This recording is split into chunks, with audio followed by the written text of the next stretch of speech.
Thank you so much, Umfundisi, for setting the tone of the evening and opening us officially with the word of prayer. We are now starting the official proceedings of the program. Good evening, ladies and gentlemen, distinguished guests, friends, family, and fellow champions of possibility. I'd like to recognize and appreciate our hosts and the leadership of Old Mutual, represented by Ms. Gladys Mjali. Thank you for having us this evening and for giving us this beautiful venue to meet. We are graced with the presence of royalty in the house tonight. Her Royal Highness Princess Krista Sebetseba Mbutle of the Chabalala Royal House. You're most welcome, Your Royal Highness. Thank you so much for gracing us with your presence this evening. Before we start, I'd just like to kick off with some housekeeping rules. We have the bathrooms and the toilets. If you remember the entrance of Old Mutual, right up front, you go back to the entrance and exit and then turn to your left. And there's an immediate left sharp turn and you'll see the signs of the bathrooms and the toilet. We are using the back door just so that we don't disrupt through the front. So welcome once again to what promises to be a meaningful and thought-provoking evening as we gather together to celebrate the launch of Take the Gap, how the undermined, the underestimated, and the underdogs can turn their experiences into success. This is more than just a book launch.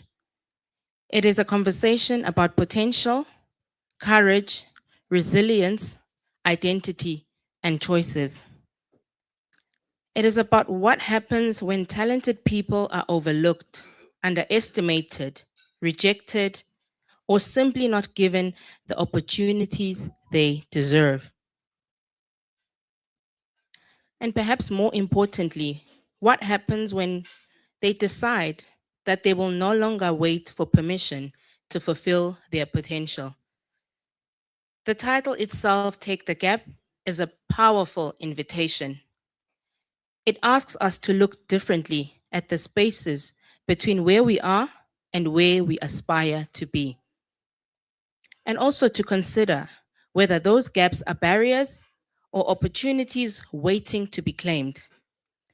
Tonight, we have the opportunity to hear not only from the author, but from those who know him personally, those who have engaged deeply with his work, like myself, and from each other. And because Mr. Lonwabo Patrick Gulati has already shared aspects of this book across various social media platforms, including but not restricted to television, radio, and other platforms, this evening, I would like us to go just a little bit deeper, beyond the headlines and into the experiences, the lessons, and the choices that shaped Take the Gap. It is my privilege to serve as your master of ceremonies this evening. My name is Chrissy Dube, and I look forward to taking you through what I believe will be a truly engaging conversation. So welcome. Let us engage, let us challenge ourselves, and perhaps most importantly, let us ask ourselves one question tonight. What gap are we being called to take? To set the tone for the evening, we begin with our keynote address. Our first speaker brings together scholarship, leadership, organizational development, and a deep understanding of the African context.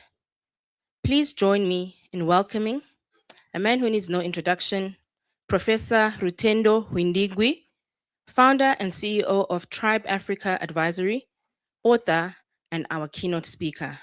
Prof, welcome.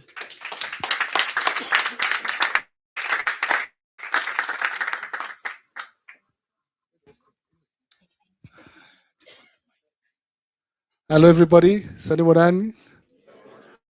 Good to see you. All protocol observed. But first and foremost, acknowledging Her Royal Highness. Always a pleasure to have you, and thank you for coming through. Such an honor. It's good to see you. People don't look so serious. Yo, it's a book launch, man. Eish. It's like we're coming for a funeral, man. Eish. I know he's died. He's dead. When you write a book, but an absolute pleasure. My name is Professor Rutendo Ndingwi, and I'm going to have a conversation with you today. Patrick asked me just to share in terms of the importance of, how Africa must have and lead in terms of African thought leadership, in terms of not only for the sake of writing, but more in terms of defining our future and our leadership mentality. So, so I'm going to have a conversation. I'm going to talk about 3 points. But what I have a habit of doing at book launches now is, I always acknowledge the author, because when you see Patrick now, he's probably lost weight.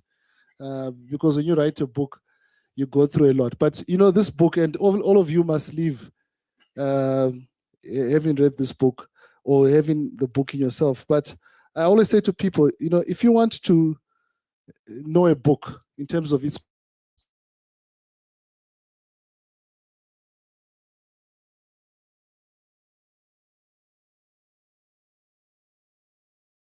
contents, you want to get to, if you're lazy, sometimes you read it. We all agree? If you want to fake it to make it and pretend that you've read the book when you haven't, you just read what's in the front and you cram it.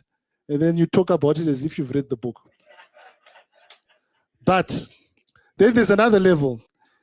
If you want to, you read and understand the people of influence his life in terms of writing the book, the people he's worked with, the CEOs, the leaders of government. I know we had a session with the former Judge President Zondo. He was facilitating a beautiful session. You go to the forwards and the prefaces. But ladies and gentlemen, if you want to understand the man who wrote the book, if you want to understand the DNA, the creme de la creme, the uncensored version of the individual, because this part of the book, there's no creativity.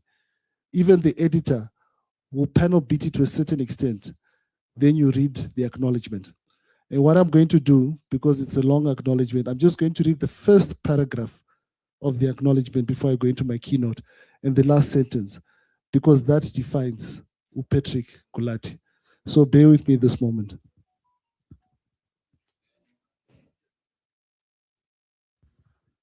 And the first paragraph says, my work in this book is the culmination of a collective journey, shaped and sharpened by the support, the insights, and the encouragement of many individuals who have contributed meaningfully to its development.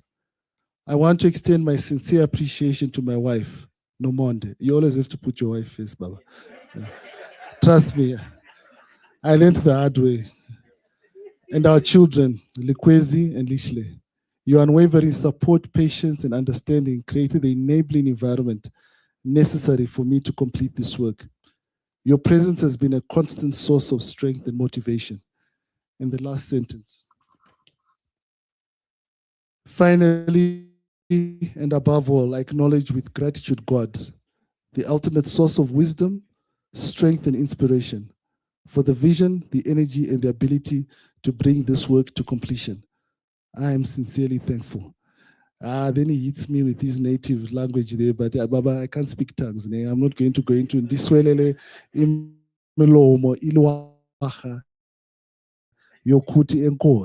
I do it? Yeah, no, 9 out of 10, Manesh. I must, the professor, you just mark yourself.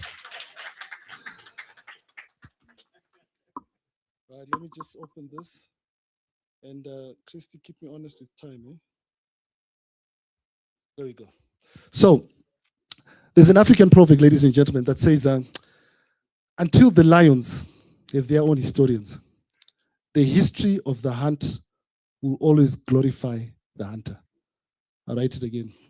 Until the lions have their own historians, the history of the hunt will always glorify the hunter. So I say this because writing is one thing, pouring out your heart is one thing, researching is one thing.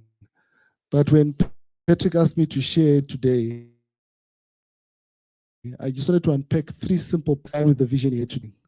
When we chatted with a number of chats, because I know him obviously also from a corporate perspective, His heart is in terms of how can Africa position itself to write content and thought leadership that will not only excite people, not only get people high in spirit, but more importantly, allow them to implement and change the continent, because that's the power of knowledge that makes a difference. So there are 3 things I want to share today, and I think the first point is that the world is flat. I know in our day and age we'd say the world is round. Many, many years ago, people used to say the world was flat, and then we discovered, no, the world has not ended a cliff. But the world is flat. And why I say that is because if you sit on a laptop now, or on a gadget, and you click a button, just in that position that's one-dimensional, you can go to any part of the world and understand anything. And that's a blessing, but it's also a curse. And I'm not going to go into the details of that. But why is that relevant from an African perspective and knowledge? Is that never before, in a continent with all our challenges and all our dynamics, have we had access to knowledge that is free, that is fair. Yes, we've got our histories that have taken advantage of us, but we've got the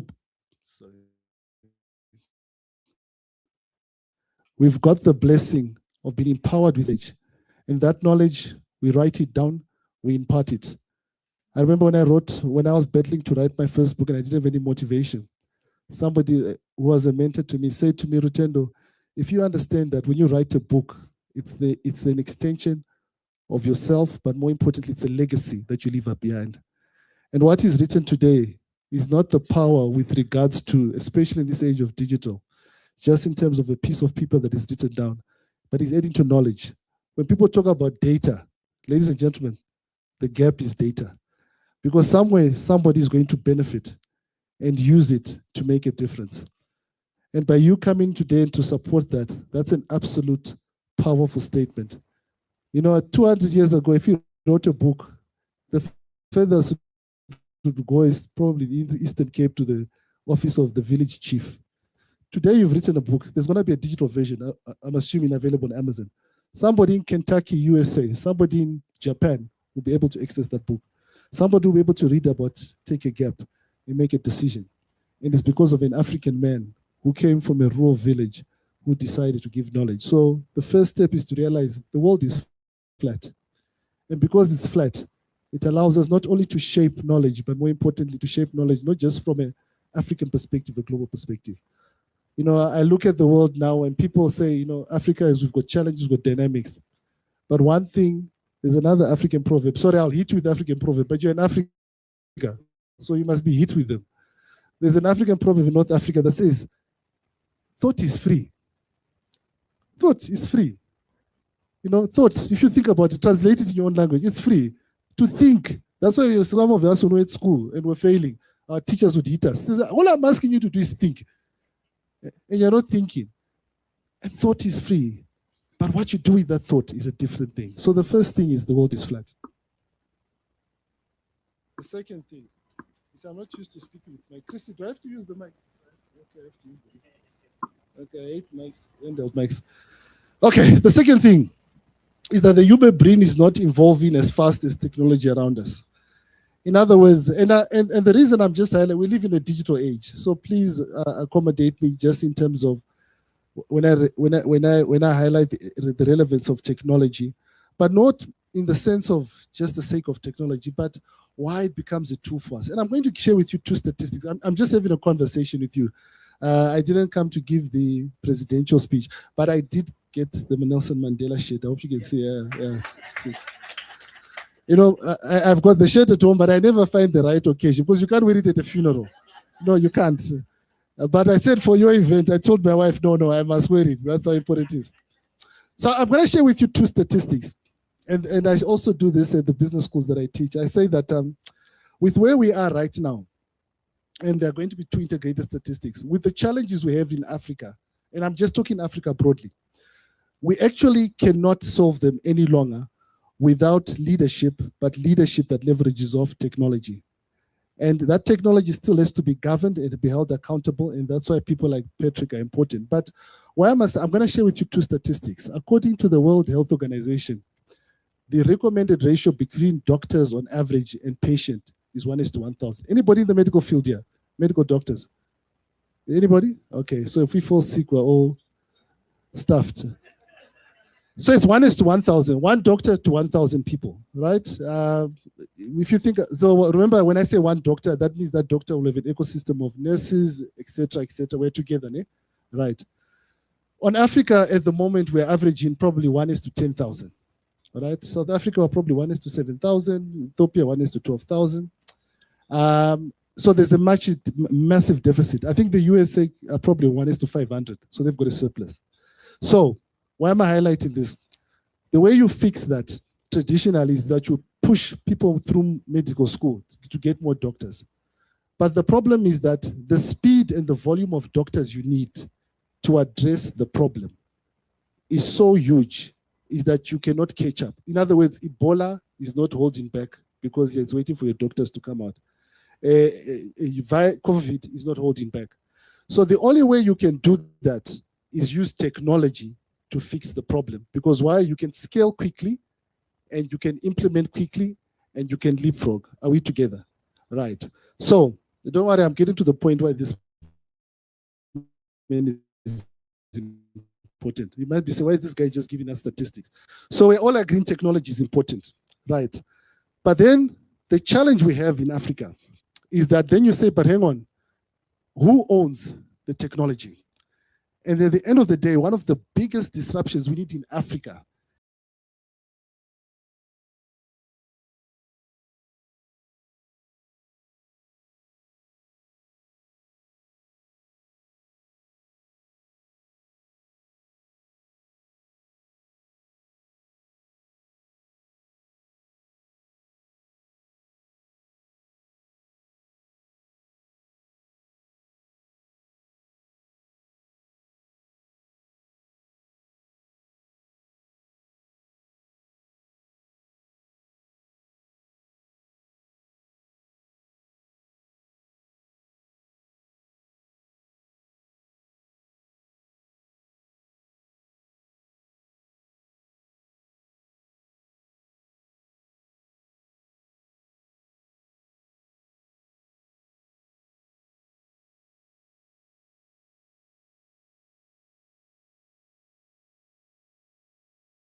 Thank you so much, Prof, for your keynote address that was filled with African proverbs, statistics, and a lot of knowledge and insights into not only the author, but the reason why we're here today, which is the book that we are launching. So thank you very much, Prof. I think at this moment in time, we are moving on with the program to the heart of the evening and why we are actually here. A book tells a story, but an author tells us something more, why that story needed to be told.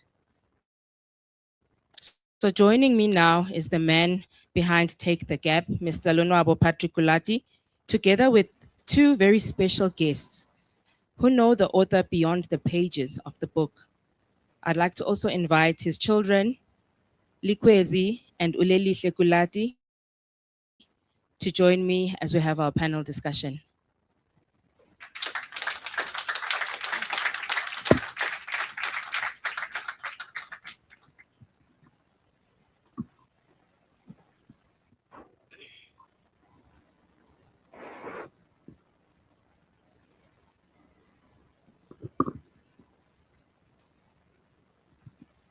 Thank you and welcome. So before we hear from the author, the coach, and the leader, I'm pleased that we'll be hearing from family. And I want to bring in both Ulelihle and Ukwezi because they're going to humanize the person behind the book launch. We all see Mr. Lonwabo Patriculati on television. We see him as a leader. We know his services that he provides as a coach. But my panel today is really going to give us the human aspect of taking the gap and a gap. Is the other book is A Gap in the Cloud. And so I'd like to start with you, Likwezi. You've watched your father build his career, lead, coach, and now author more than one book. What is something about your father's journey that you think people in this room should understand and fully appreciate?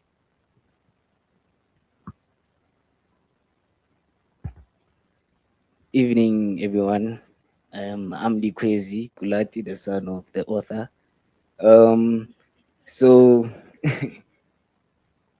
what I noticed, and I'm not sure if I can speak for everyone in the room, but for me, it was the passion for what he's doing and the love for it. Um, Seeing the sleepless nights, seeing his mind being consumed by this book shows that he was really deep into what he was doing, and he surely loves what he wants to do. You understand? So that's the one thing I think I noticed mostly, and it's something that has leaked into me as his son to be able to find passion in what I love and conquer in order to, you know, become the best version of myself. So that's what I've noticed about that, basically. Thank you so much. Okay, Lelihle, I'm going to come to you now. Your dad writes about being underestimated, taking opportunities, staying true to your values. What is the one lesson you have personally learned from watching him not only write, but live those principles? Okay, so hello, Kamalam Dinguleli here, the last born of Patrick, the author of the book. But with the question that you just asked, I think with my father throughout everything that we've experienced as a family together, I think Indian Libonileo is that he never gave up, even if like he faces challenges. Recently, Ebese it didn't stop him from working towards launching his second book. So I think being able to umbona be vulnerable, see him go through like ups and downs as a family and still be able to be there for us as abantwana bakhe, and also for my mom, always supporting, always checking up on us, and being present and not letting it beat him down, you know, and make him change as a person. So I think in the layer from Yena is to not give up and keep fighting no matter what happens to you. Don't give up. Keep fighting because at the end it will be okay. So that's what I got from experience, got that. Yes. Amazing. Thank you. Amazing. I like that we're learning from both Ulikwezi and Ulelihle about the man. I don't like the word behind the book, but the man who has brought us the book, and we're getting to know the personal aspects of him. And I think now I'm gonna just ask the same question to you both. So here's a reflection that every author eventually has to face, from different members of their family. And I'm going to ask you to answer it first. When you first heard that your dad was writing another book, did you say, here we go again? Or is it something that you were excited and looking forward to, and why? The first thought, I was not really thinking too much about it, but it was something of inspiration, seeing him getting inspired and seeing him falling in love with this passion that he has. It was very inspirational for me. So yeah. That's amazing. That's amazing. And you? Can you quickly repeat the question? Okay, so the question is, when you heard Otata saying he's going to write another book, is it like, oh, here's another one, here we go again, or is it something that you're excited to hear, and why? No, I think I was excited. Actually, I know I was excited for it because I saw how much joy the first book brought him and how much of an impact that had on him and our family. So I think I was proud to see that throughout whatever we're going through this year, he was still able to push for his goals and not let anything stop him. So I was excited about it, yes. Excellent. One thing I can guarantee you is if my children heard I was writing a book, they would definitely be like, here we go again. And so, last and certainly not the least, I wanted to save the best for last. I just want to ask you both to share a message of encouragement or support towards the book launch and the journey of the book. And I'll start with Ulikwezi. Okay. Just give me a second. Caught you off guard. That this is one of the best things in our life, especially mine, to see you do such. Because not only are you leaving this for me, your grandchildren. Yes, not only are you leaving this for them,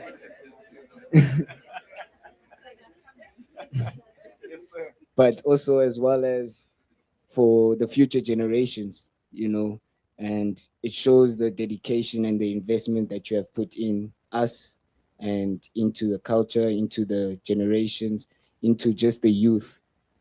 I don't want to speak on behalf of the youth, but I will, and say that it's something we appreciate, to see that knowledge being passed down to us in order for us to be able to conquer in this life, to be able to succeed, and to understand the way life goes on around us. So that's just the main idea around why this brings joy to me, basically, as your son. Thank you. So I think what I would say to Tata and going forward with his book launch, I think funeke aqhubeke ngale ndlela ayenza ngayo, like he should continue the exact same way he's doing, continue with his faith, trust in God with whatever happens in life, and angajiki as a person, because I feel like as umntanakhe, as his daughter, he's seen me grow up, I've seen him grow up and develop new things. She means she's seen him grow older. Yes. I've seen him make a name of himself, so that Tina Singabantana Baike and the family, we know good, okay, we have a father like this to rely on. And as that I'm always emotional with him, so most of the stuff I say to him directly, but he deep down he has appreciation. And I think he must just continue the same way, have faith, trust in himself and God. Spread love. Akubekeke the exact same way he is. So yes. Amazing.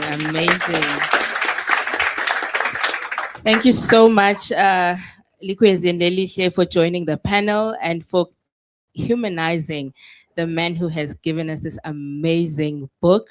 I'm going to excuse you for now, and we're going to move on to why we're actually here, the book launch. Maybe if I can invite Umama, please, and you guys have a family photo. Please, Mom.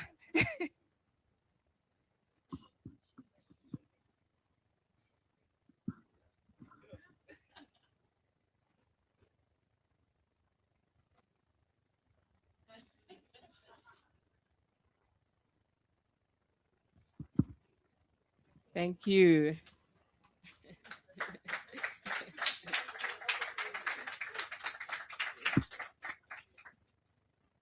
All right, now we are moving on to one-on-one with the author. And I'm not a selfish person, by the way. I just need you to know. I'm not going to be the only one asking questions. There's going to be time for everybody to also ask questions. If you feel I've left something out or there's something that you personally want to ask, please write it down during the discussions. And we'll have a very brief session of interaction and dialogue where you'll get to ask questions to the author after my very brief questions. So now we're moving into it. It's so awkward for me to call him Mr. Kulati, by the way, because he's my boss and I always say party. So today, on a point of order, you're Mr. Kulati. And so now my first question to you is, before we get into the book itself, take us behind the author. Who is Ulonwabo Patrick Kulati, and what experiences in your own journey have most profoundly shaped the leader, coach, and author that you have become? Thank you, Chris. I was told that you can't see right at the back. Can you see? Can you see now? Is that right? Now, thank you so much. I'd like to start off, Chrissy, by just acknowledging the people that are here and those that are joining us online. I think all the protocol has been observed. I must just say that, honestly speaking, I didn't expect during the week the house to be as full. We thought it was going to be something small, but I want to say thank you so much for coming. It means I'm part of a big community that is very supportive, and I appreciate that so much. But there's space here, by the way, in front. Okay. What was the question again? Okay, you wanted to know. Okay, so my question was, I wanted you to just give a brief bio or description of yourself. I said, who is Ulonwabo Patrick Kulati, and what experiences in your own journey have most profoundly shaped the leader, coach, and author that you have become? Okay. I'm a guy who was born in a small town in Port Alfred in the Eastern Cape, Prof. Small, very small town, and went to study and live in Port Elizabeth for the part of my yes, for part of my high school and secondary, and I've been privileged to, if you consider my background, I've been privileged to be where among all these people here. If you were an urban demographer or something like that, and you were going to extrapolate the conditions of my upbringing and try and project where I'd land, you probably would never say I would land with people like you. But I'm so blessed and privileged. So I grew up there, went to school in Port Elizabeth, and then moved on to work in parts. But my major part of life has been in leadership, especially in the NPO space, developmental space, as well as think tank. I did have a bit of a stint in the consulting world, as well as in local government and academia. I was working at UCT. But I found that I find my joy in really working with people. God has been a great influence in me. Church shaped a lot of how I view people. I learned from church the value of a human being. And for me, that's the beginning of how you lead. It is when you see the value of people. Now, you asked me a question about a formative period. I tell that in my first book, A Gap in the Cloud, a story when I had passed my grade 12, standard 10. I didn't have money to carry on going forward. I passed relatively well with an exemption. And my father had gone and try and find money, but he didn't get it. My mother did the same.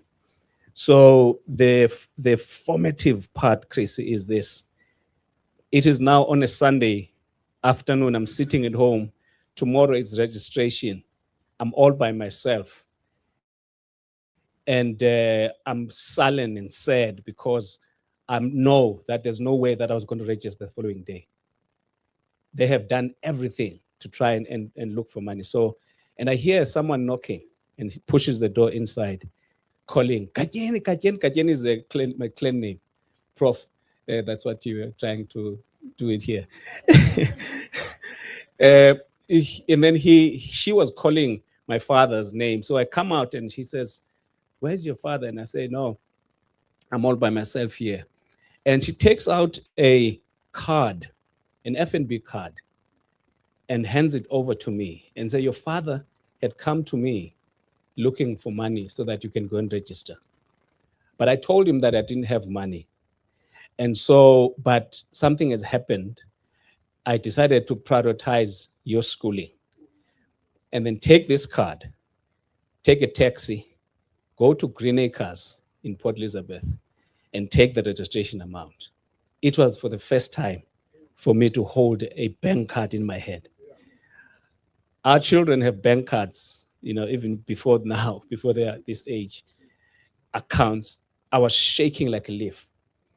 And as I went to the thing to put the thing in there, I kept forgetting the pin and having to look. It was something really funny. And so that was a powerful shift in my life, Chrissy, because it said to me, I'm part of a community. I saw humanity, because there's nowhere to nurture that person, decided to ditch what she was going to do with that and come and help a neighbor, a child of a neighbor, and invested in my future that she never saw where it was going to lead. So that led me to think that what I was going to do, in fact, the whole of, I'm having my own coach. And then there was a year, I think it was 2021. My coaching for the year, the title was How to Become a Bank Card in God's Hand to Release Resources for Other People. So that was a big formative period in my life. Wow. I think he's just given us the perfect example of it takes a village. And that umuntu ngumuntu ngabantu. Yes. We've just heard it firsthand, and this is a perfect example. I think we'll move on now to the title, Take the Gap. In my view, I feel like it's very simple and yet powerful and provocative at the same time. Where did those words come from, and at what point did you realize that this was more than a phrase? It was actually a philosophy.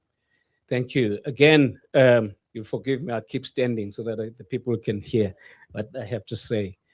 When I launched this book in Quebec, the first one, I asked some people to read the book and come to and to give a feedback, as we're going to hear here. One of the people was Beauty Kotela. Beauty spoke, and as she was speaking, she had a phrase. Don't worry about it. She had a phrase that said, don't just see the gap, take the gap. Oh, that stuck. Took out my pen and I started scribbling that phrase. And life went on, I forgot about it. But then one day, I was coaching because I do part-time executive coaching for professionals, managers, and executives.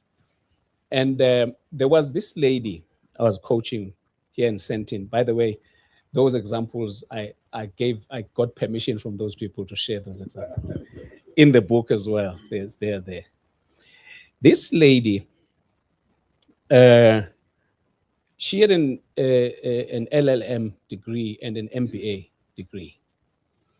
But she said one time, as we were coaching in the evening, and she said something which became the subtitle of this book.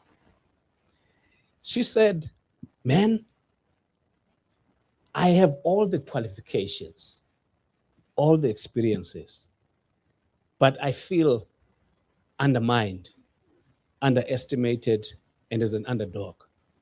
I thought, wow, there's a book here. Not only do I have a book title, I now have a book subtitle.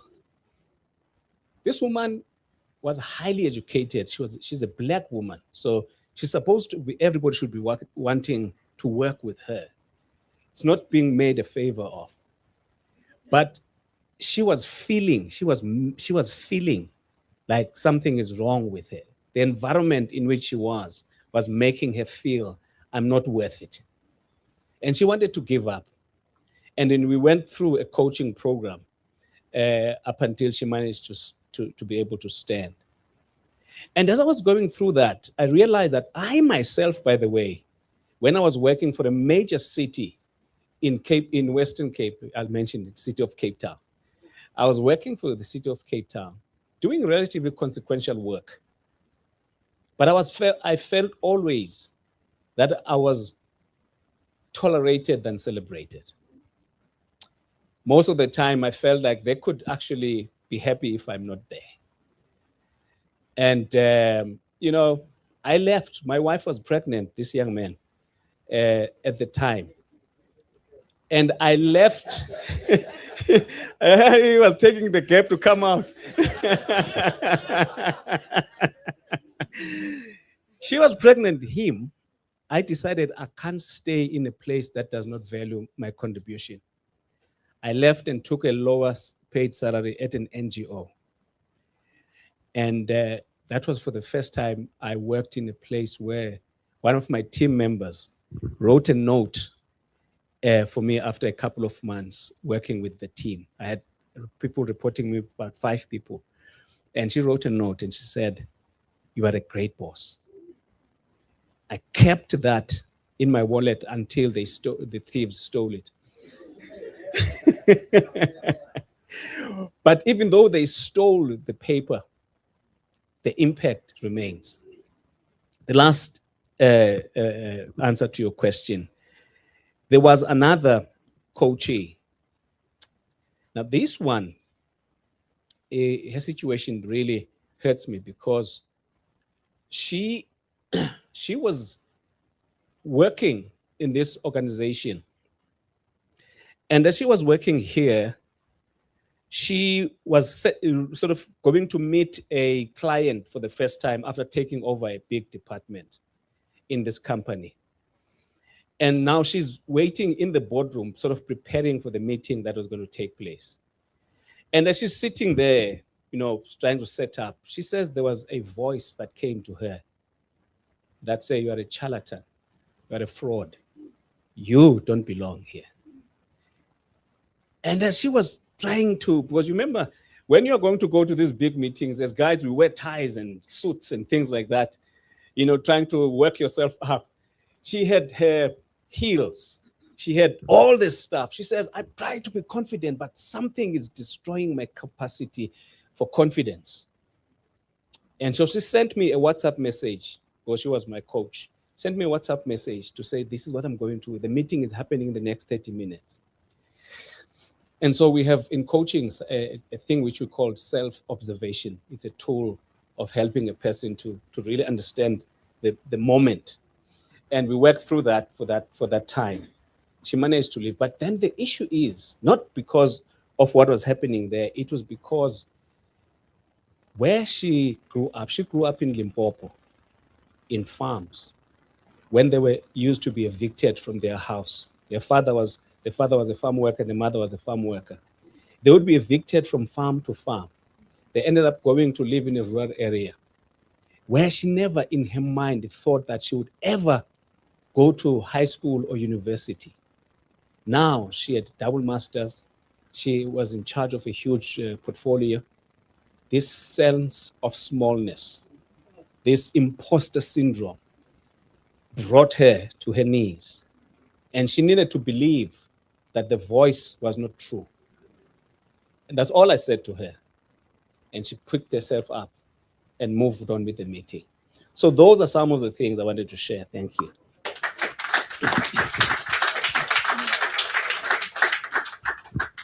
And just to follow up on your sentiments that you've just shared now, I want to ask you why this book and why now? And at the back of that question is, do you believe the bigger problem is that people don't recognize their own potential or that organizations don't recognize it? Okay. The structure of the book is built on what I call the 3P framework. So you've got the first P, which is problems. Under the problems, there are two issues. One is the one that I just mentioned now. I called the chapter a sense of smallness. That's when you yourself self-sabotage, self-doubt, there's this imposter syndrome that makes you feel that you cannot move forward. All right? It's you within you. But that also, it does not come from you. It comes from messages and stuff that has happened over time. All right? So the second problem, Chrissy, which is where you're going with the question, is what I call in the book, the second chapter is called glass walls, glass ceilings, and concrete ceilings. Now it falls under P. I'm going to come to the first P. The second P is possibilities. I'm trying to paint a picture of a person who feels these two problems or more. What is possible? What can I be? I tell stories of people like Nomba Satsengwa, for example, and many other people like that who were made to feel a certain way. But there's this picture that you can work towards. So it's a possibility, a picture of possibilities.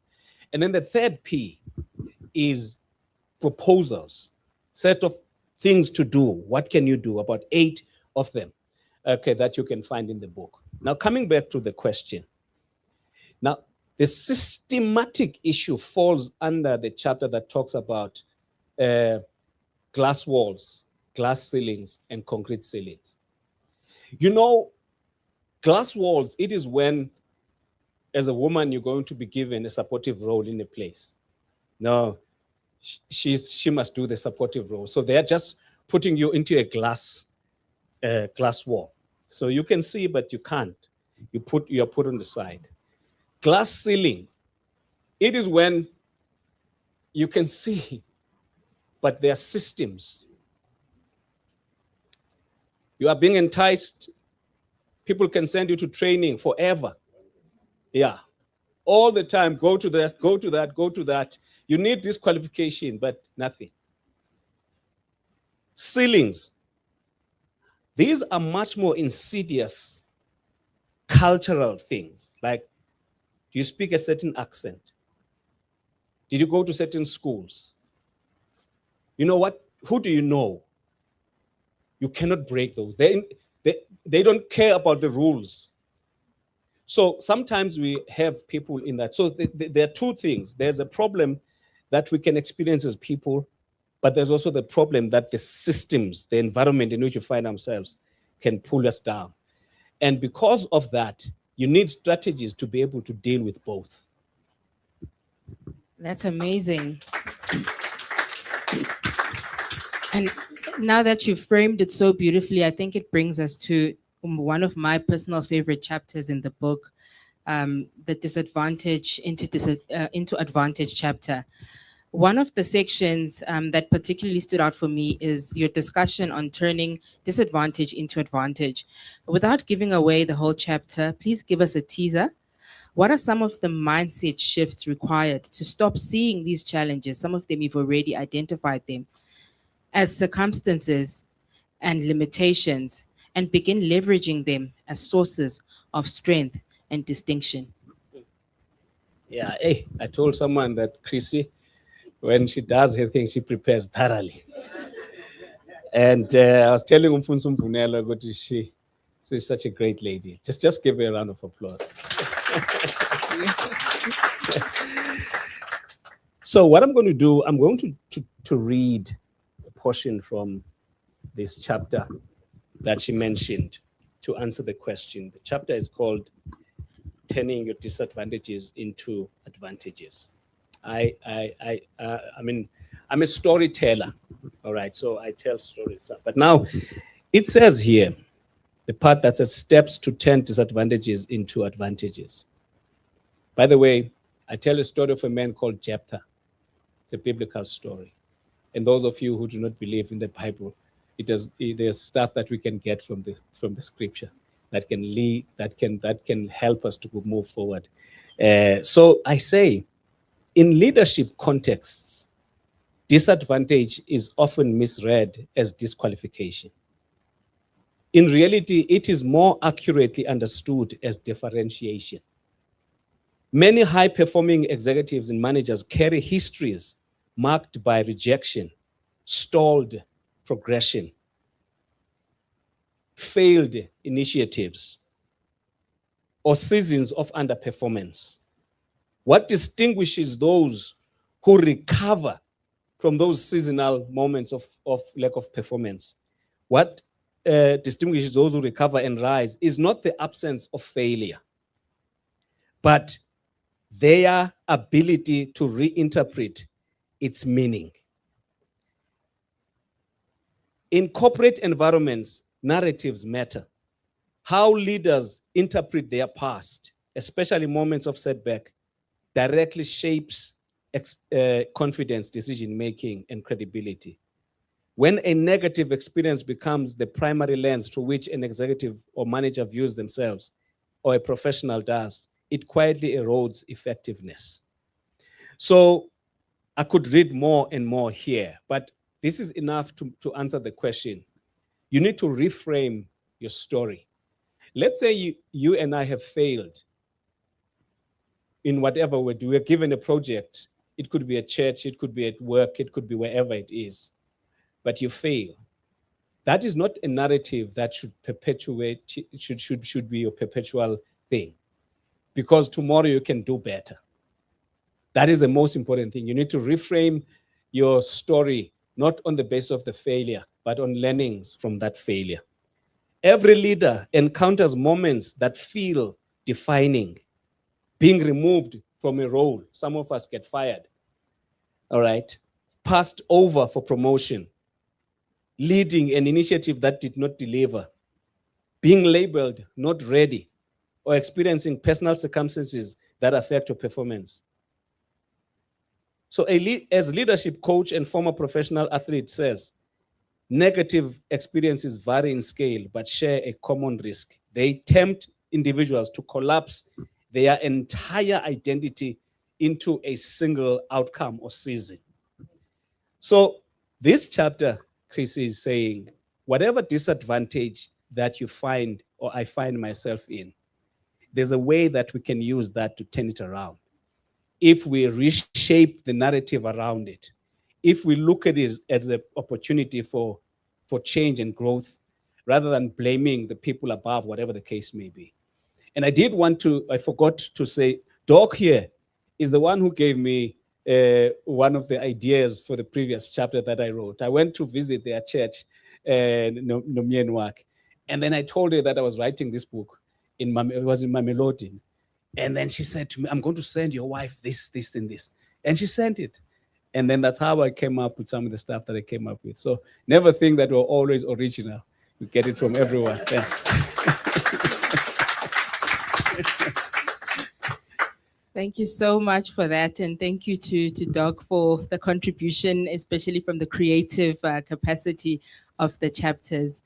I think that there's a very interesting part of the book, and it feeds off nicely from what you've just shared. You've just shared about how we can turn disadvantage into advantage, but when do we know when to stop? You make a very compelling distinction between rejection and redirection. How do we learn to recognize when a door is closed, not as a verdict or an ability, but an indication that we may be standing at the wrong door? Sure. I told you about Chris. I make this distinction because we have a country of complainers. We complain a lot. You get rejected by, you submit something to your manager, they say no, you run around complaining. Sometimes that is not a rejection, it's a redirection. For you and me to think, how could I have put that better? Maybe I should have done more crunching of the numbers. Because sometimes rejection is a feeling, but it may not be reality. Sometimes we need to understand that some of the situations are redirecting us. I've got a chapter which is called, If You Cannot Take It, Make It. Sometimes in the places where we work, we get rejected. You try by all means to try to make things work. Sometimes you just need to redirect yourself, establish your own thing, go elsewhere, and so forth and so on. So rejection and redirection is a matter of interpreting the experience. Because if you're going to interpret everything as a rejection, you're going to be depressed. You're going to blame everyone. You're going to always complain. In our workplaces, you know there are people who are always complaining. Once you see them in that kitchen, Nancy, there's a complaint there. But those of us who realize that sometimes not everything is going to go according to our plan, we just need to say, maybe I need to learn more. Maybe I need to put this thing better. But that does not justify the behavior of those people who are known as pulling others down, rejecting anything that doesn't come from them. It does not, but I'm saying to the person who's experiencing the thing, we need to have a way of bouncing back. Because you see, the thing is this, I've been working for a big chunk of my life on systems, governance, trying to get policy changes, doing everything like that. You know, those things take time. Go to parliament and you brief them about this, they take time. But now I've decided I'd rather work with one-on-one, because that's how we make a lasting change on people. Because if you cannot change the environment, you can change how you react to the environment. Wow. That's amazing. If you can't change the environment, then change how you react to the environment. That's amazing. I think that I only have 2 more questions left. I promised I'd give some questions to the audience. So this is my second last question. And I just want us to shift now into the workplace system.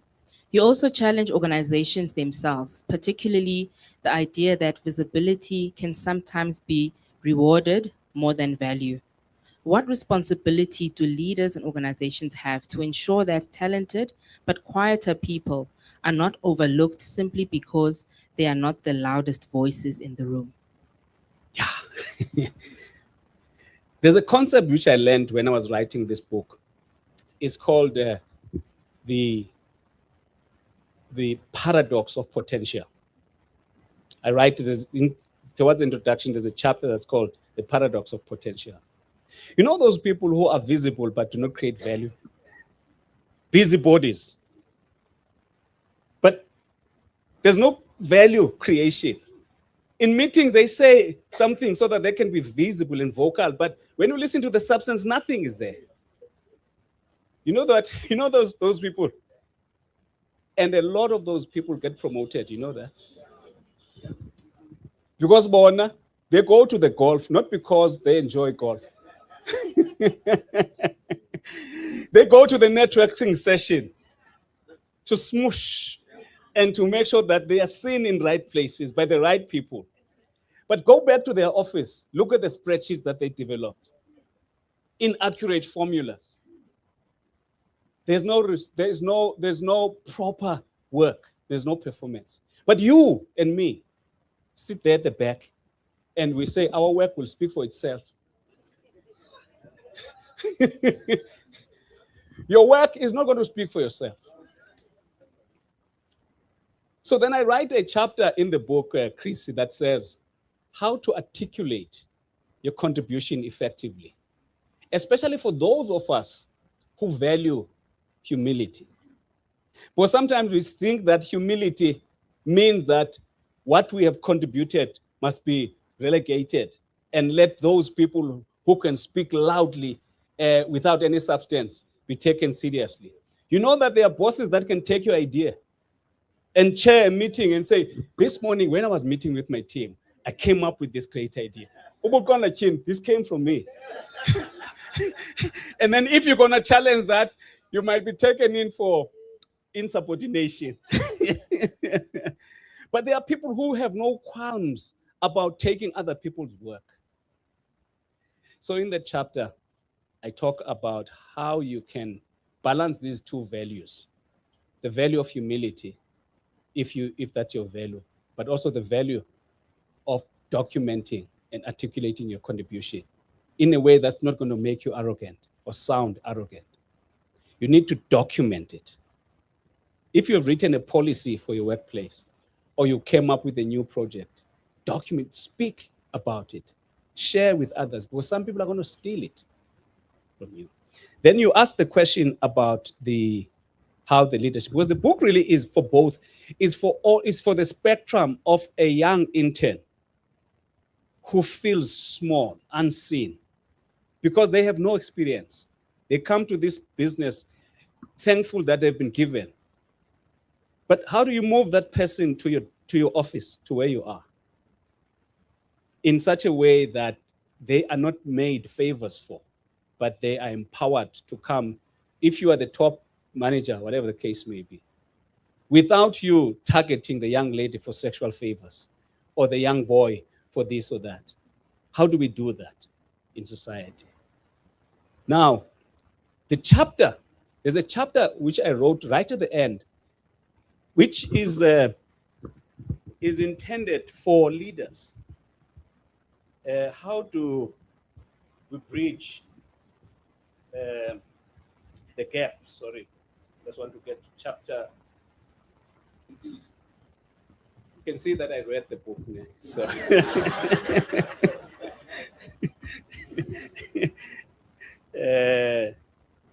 There's a chapter here. It's called an epilogue, a message to leaders and organizations. I quote one person twice, at the beginning of the book and at the end of the book. This person is it's a personality called Naiya. You know this guy called Ubanganen Ulupi Ulupumlu Naiya. I was reading his Facebook page. That guy can be profound, you know. And then he says this year on Facebook, to those entrusted with responsibility to lead as supervisors, managers, executives, the weight you carry is heavier than it may appear. You are not only navigating your own pressures, you are also custodians of the emotional climate, the dignity. It's a concept as a philosopher. Productivity of those who report to you. Power, when exercised without awareness, can wound deeply.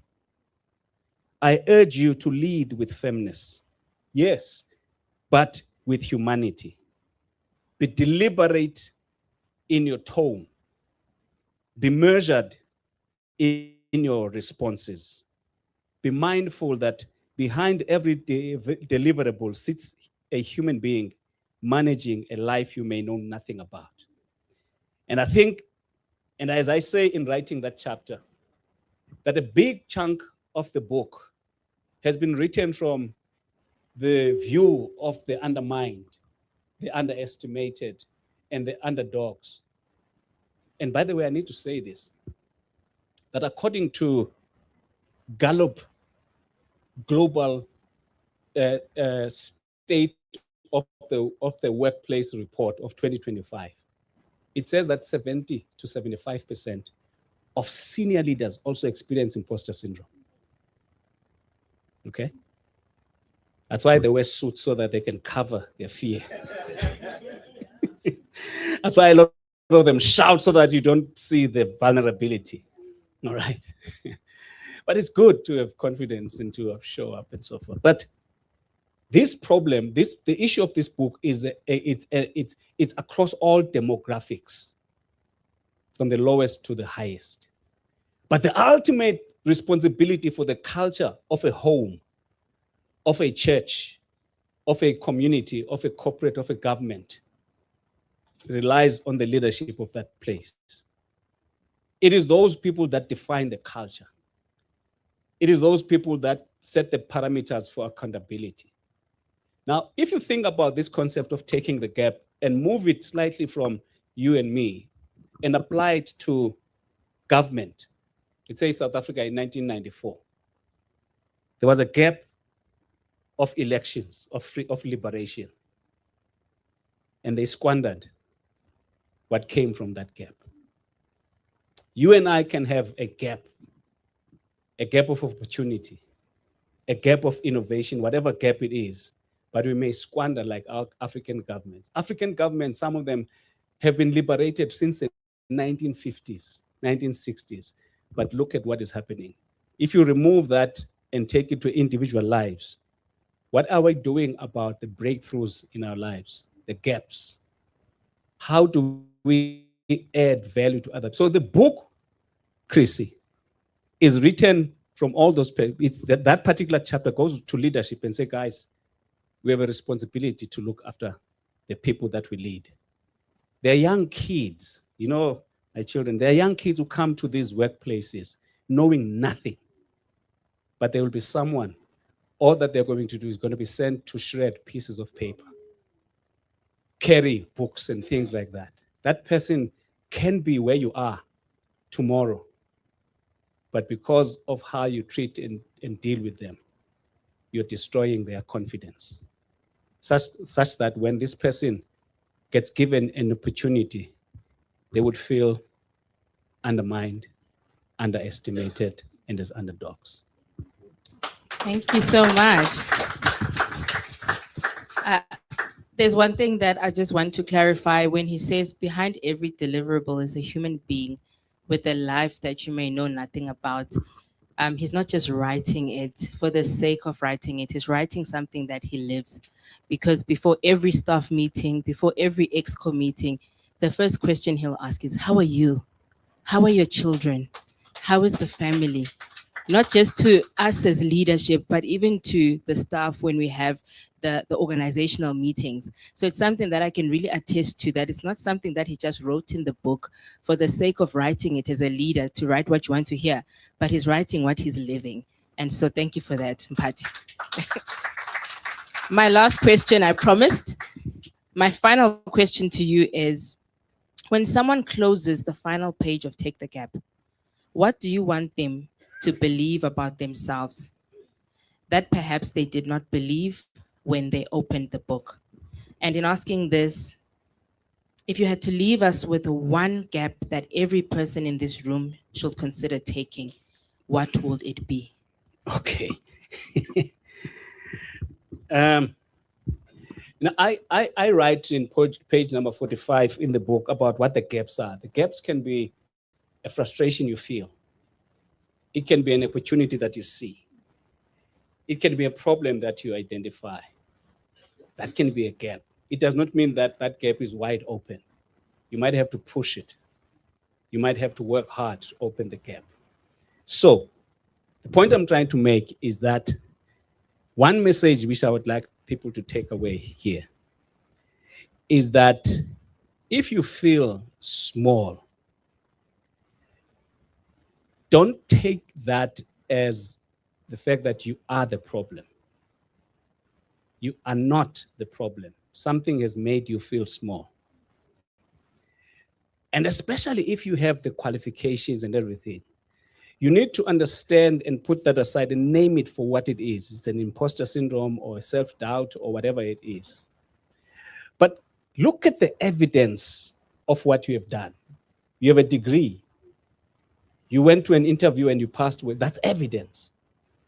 You have done things in your life. You may not have done it here. That's evidence that you have to calculate in your mind when you are feeling that sense to say, no, man, I'm a creation of God and God has packed a lot in me. So I must not undermine that creation. And therefore, the place may not be good for it, this particular place. maybe if I plan myself elsewhere, it would be better. So the point I'm trying to make is that, and I believe this, and I told you at the beginning that church formed a lot of my views about leadership and about humanity. And I believe this with all my heart, that God has put into all of us greatness. He has put into all of us greatness. And yes, indeed, thank you. And that greatness sometimes gets dusty because of childhood experiences, being indignified, and all of that kind of stuff. But the one who made us has made us for great things. And the closer we get closer to him, the more he reveals that greatness. And so what I want people to take away from this is to work with your creator, to humble you and me, at the same time to elevate that which is a value that you can create. That is the most important thing. Yeah. Thank you very much. That brings us to the end of my questions for the author. I'd like you to remain seated there. Are there any burning questions in the room at this stage? Okay. I think we saw that, being an author is one thing, ne? And then being a reader or a reviewer is another. I saw him struggling to remember the title of the chapter that he wanted. And in your defense, when I'm writing either thought leadership, if something is going to be published, I write it, and at the end of the day, I can't even tell the difference between black and blue. And so I asked the sub-editor to go through it and all of that. So we're not judging you. But now we're going to invite people who specialize in reviewing the books, the ones who know which chapter you were referring to before you even say it. We're going to broaden the conversation now. And we have two distinguished voices joining us to reflect on the ideas contained in Take the Gap and why and what they mean in practice. So I'd like to invite our first panelist, who brings a wealth of experience in people and culture, organizational transformation, employee relations, and diversity, as well as equity and inclusion. Mrs. Guguletu Ngobo is a global HROD, people and culture strategist, a change management and safeguarding practitioner, as well as a specialist in labor and employee relations. She is also an author and brings a deeply human perspective to the questions of workplace culture, well-being, and positive transformation. Mrs. Ngobo, welcome.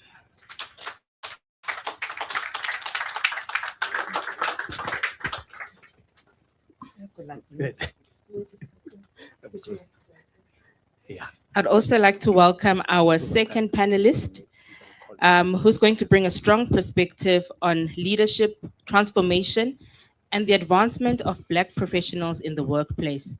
Mr. Monde Ndlovu is the Managing Director of the Black Management Forum and a recognized transformation and leadership practitioner.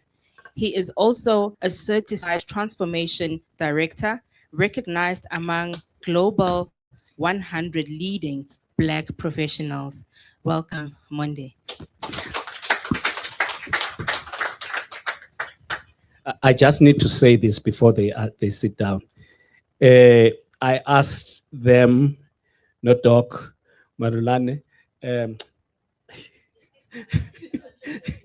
Moralane, yes, as well as others to review and Solombela, Jambas, and now the back, and maybe I can't remember, but they put their time to look into this because the subject matter I was writing about, I think they are the areas of their work, and I really want to appreciate all of them. We just selected a few to come and talk today. So thank you so much.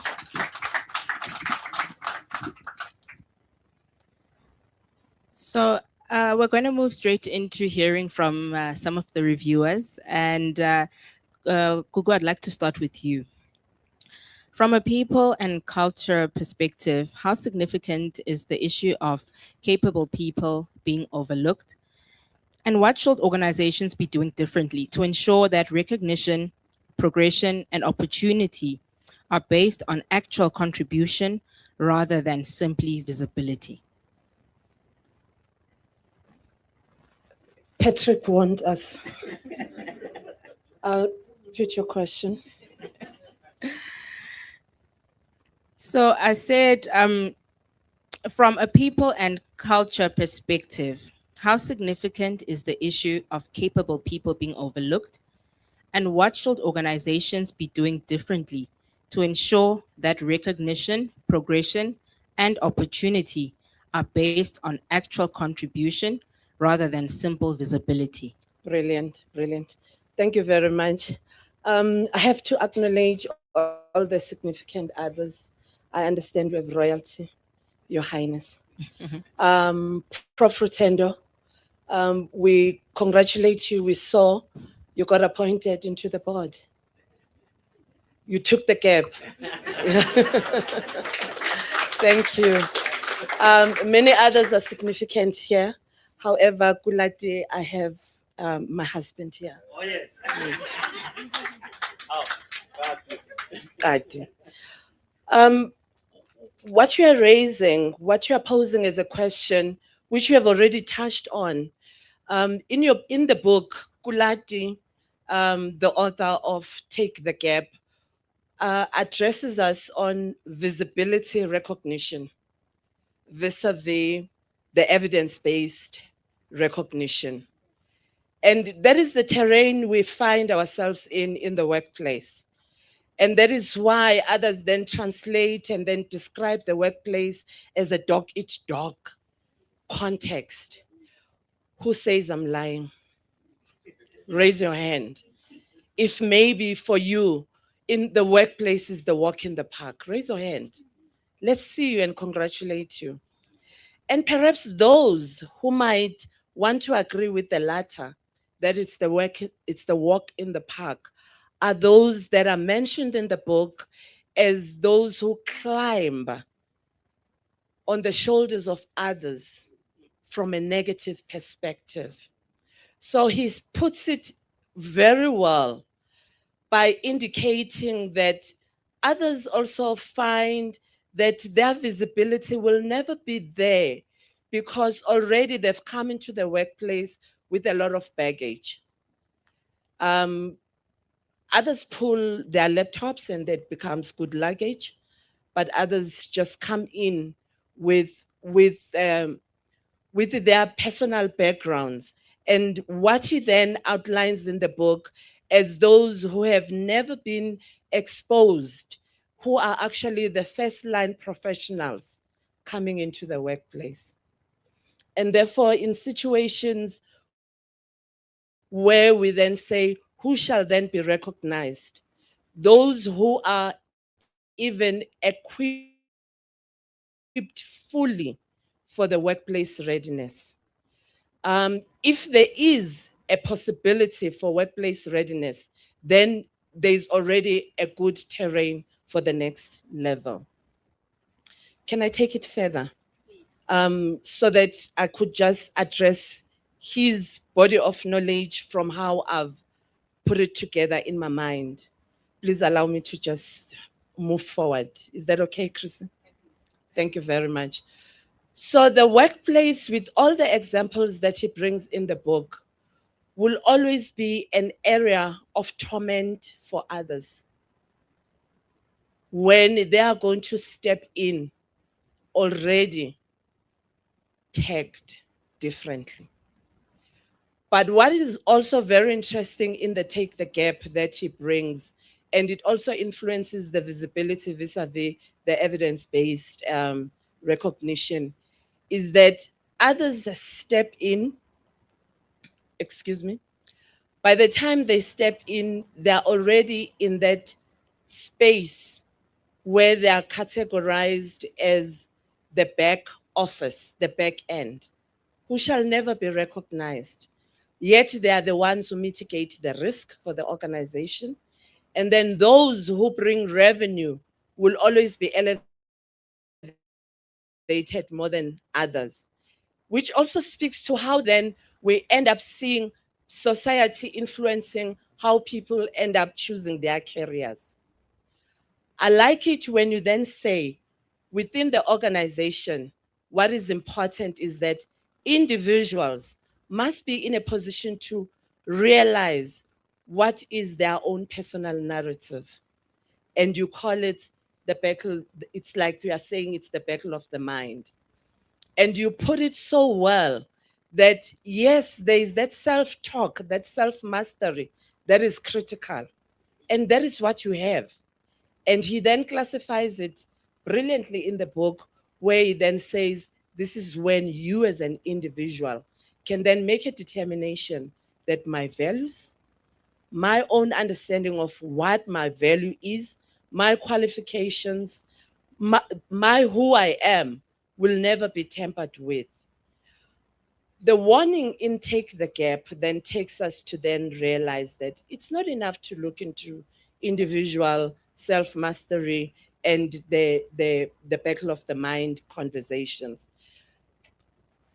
Institutions, leaders must then look into what is it that the organization has got to do, because it's not all dependent on the individual. I like how you then bring in the microaggressions and the macroaggressions that we see, because with diversity, equity, and inclusion, we then realize all organizations have bought into that as a concept. And of course, everybody has a BEE mindset that we want to score brilliantly. So also our language must then be modified. Then we talk about diversity, equity, inclusion, and belonging. Now, the biggest question that it draws for to our attention in the book is, if that is the case, why are people still feeling undermined, unrecognized? So that is the question we pose. He poses, then he uses good examples in the book that as an individual you can see. As a people and culture person, you immediately see that toxicity in the workplace is not generated by employees. It is organizational influenced. And that is the truth. And therefore, when we then look into the executives who then exit, why did you leave the city of Cape Town? Why did they let go of the potential or even the qualities that you held? That is when the systemic issues within the organization just overpower. So the biggest question then that you pose and you ask, so what will then be the role of the people and culture? What he has done illustratively today is to bring us in to the room as a community. So this is the community that is going to benefit from the body of knowledge. This is the very community that people and culture practitioners can then look and say, within organizations, are there platforms that employees can have conversations? Because the surveys that we send out annually, they never address issues of smallness. And in this book, what I appreciate so much is that Kulati then takes out brilliant quadrants and he spreads them out through the book. And as he's doing that, he's giving us an African solution. And I think that deserves a round of applause. He's giving us an origination as an African solution that is going to benefit many other workplaces outside this continent. Because we are now going to be saying, based on Take the Gap by Patrick Lonwabo Kulati, vis-a-vis what Dave Ulrich, who has been overly quoted, who brings insights, value proposition, we are now saying this man is bringing a very clear distinction of what is visible recognition vis-a-vis evidence recognition. And he's calling it scientifically, with all the litany of references at the end of his book, Taking the Gap.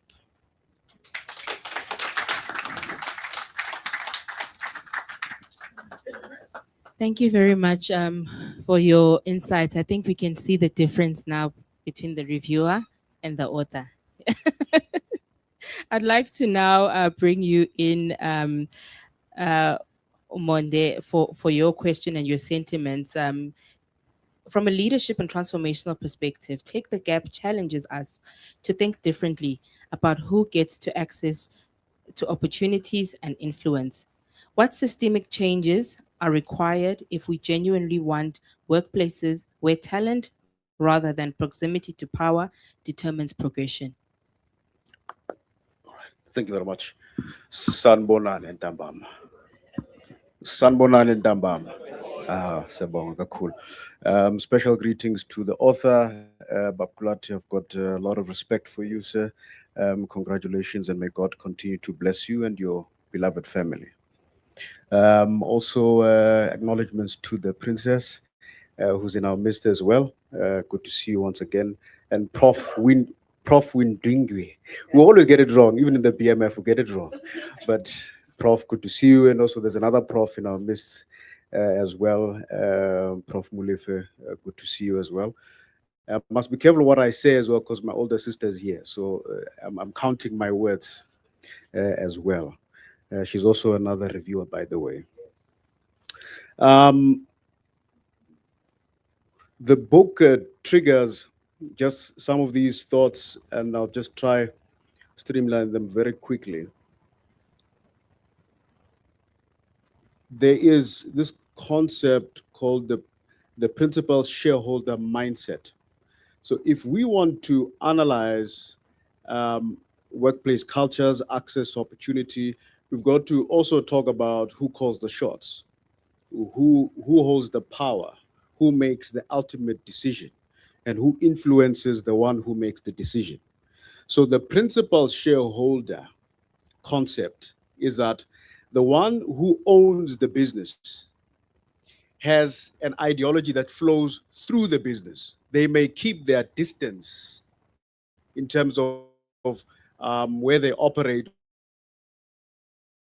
but on issues of consequence, you would know exactly where they stand. So the behavior of the executive, Group CE and other executives, is an extension of the principal shareholder mindset. Now, if a black woman survives, and we've all seen this across listed companies, black women don't survive in CEO positions not because they are incapable or incapacitated. They don't survive because they cross swords on issues of strategy and culture with the chairperson, who usually is black on some listed company boards, and by extension, the ideology of the principal shareholder.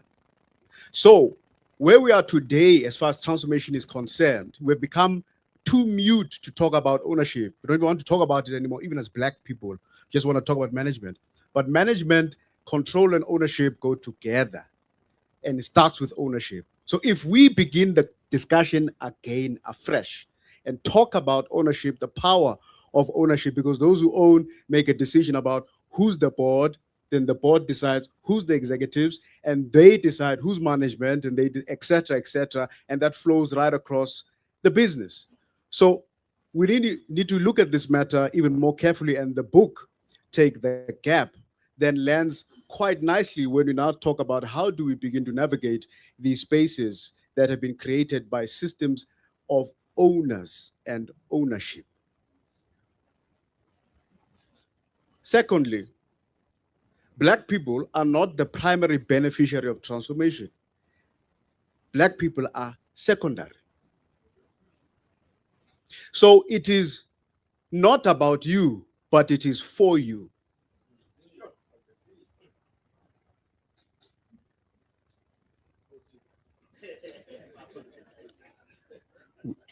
We don't have time, Prof. I can't go deeper. So I can't take that gap now. Who's then is primary?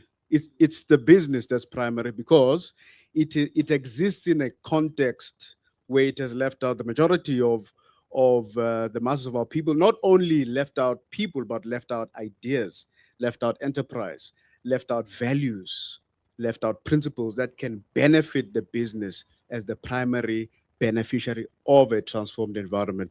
Then Black people become a secondary beneficiary in the same process as well. And so this book lands quite well there in terms of navigating power structures. We got to go to the heart of the issue.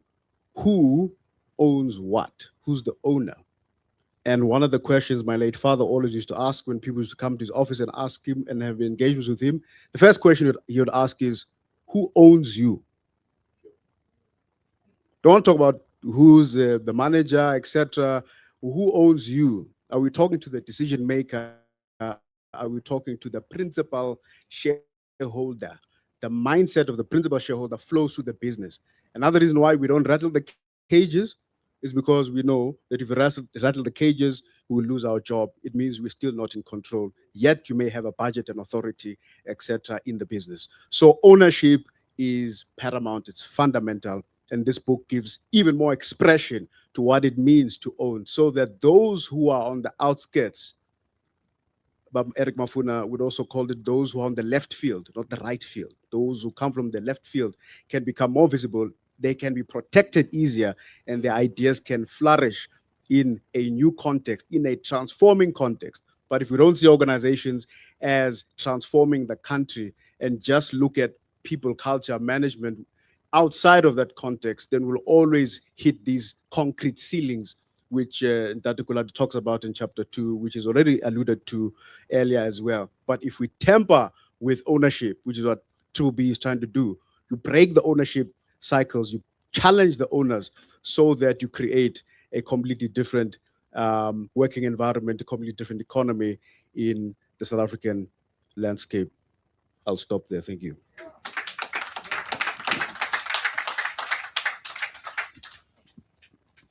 I think we see how he made it to the global 100 leading professionals.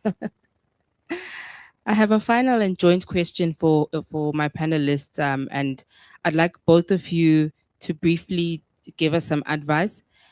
What is the one thing professionals who feel overlooked should stop doing? And what is the one thing they should start doing immediately? I'm going to start with you, Gugu. Let's give him a chance. Yeah, let's give him a chance first. Very quickly, join the BMF. Why join the BMF? So that we can unlearn certain things and learn new things. The whole point of organizations like the BMF, is 50 years old, is to have these conversations about taking the gap. Now, one thing about the cover, which is beautiful, is that it's a boardroom. Why the boardroom? Then I've asked you that question, Tatu Kulat. Why the boardroom? And it's empty seats. So in other words, there's plenty of opportunity to become a decision maker and to own and have authority and control and give direction. That's my interpretation as I see it when I saw it the first time as well. So why join the BMF? Why join these networks? Plenty of them. It's not just BMF, it is UPSIP, it is Abasa, there's a BB, there's another one that launched the other day. There's so many of them popping out. It's because there's a gap which needs to be taken, especially in networking. And we undermine that, especially when we talk to younger people, networking of a special type, not just a social gathering of having drinks in a particular place, but to actually uncover how the Jews utilize networking, how the Indians utilize networking. There's something very special there. So the founder of the BMF then in the 70s saw this gap, that where do Black professionals actually meet? Funerals, shebeens, and those who are educated would go into the shebeens and almost, flaunt their education status by speaking classy English in the shebeens, because there's no other place for self-expression intellectually.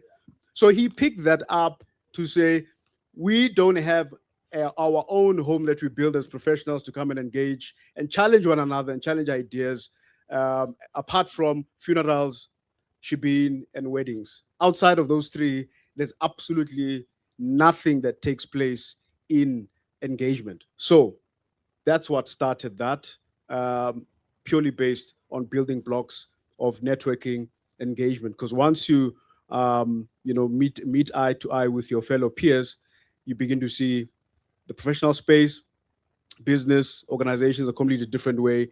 And I like to call sometimes BMF is an after hours thing. Like, so you're working a 9 to 5 or 9 to 6, and then after hours, you can see even the excitement when people meet after hours to come and discuss how do we champion this transformation thing. But if you're not found in those places, we won't be able to challenge the organizations that we're part of in the first place. So we need to spend more time together. Stop spending too much time on other things. Yes, there's other responsibilities, but if transformation or socioeconomic transformation is of paramount importance to you as a professional, then you should find yourself and your children in those spaces and influence them. And even in those organizations, there's plenty of space to take gaps, because there's still gaps in there. We have not figured out everything. That's why there's so many of these organizations, because the journey to transform has been completely undermined. We thought it was going to be simple. We thought 1994 was ushering transformation in its completeness, but it did not. What it did was it presented the opportunity to transform. And what does that actually mean? And what role do we need to play? And what will be your specific role? And I think as professionals, we need to be very clear on that. Also see many Adventists here. Adventist professionals don't spend much time together. They're not clear, even from a SDA perspective, what is the actual role you want to play in the country, not just where you worship. But there's a lot of SDAs in very key positions out there. I mean, the lady who chairs the British Chamber of Business of Southern Africa's SDA, Prof. Ndingi would know her, Sis Nube. She's actually a member of Senton Church, right? But not many people would know those kind of things. So God has placed Adventists in powerful places, but for what purpose? So those are some of the things that need to be unlocked and unpacked and unraveled. So please spend time in the right spaces, find them, because they exist. When I first was introduced to these spaces, it was like a new world completely. New world completely. Like, oh, where have I been? And that's the reality about it. But if you're not exposed, then it's another challenge. Expose your children as well. We were exposed by our parents. So it's because of them exposing us to those things, not because we were smart, but because they understood that those have a responsibility to pass on this open window, this gap that you need to understand the context in which you find yourself in. You're not just here to take up space for any other purpose, but you need to make a difference. So you need to decide what you need to do. So I hope I see you in the BMF and in those other places. He is definitely right. Sense of belonging is everything. Find your tribe. Not everybody, though, will find the relevance or a good space to go and belong in an institution. So I want to part, having taken into consideration the core of what this book is all about, find yourself a life coach. Whether it's utilizing the neuro-linguistic programming or the general coaching, because your mental well-being is not always going to be managed very well through counseling.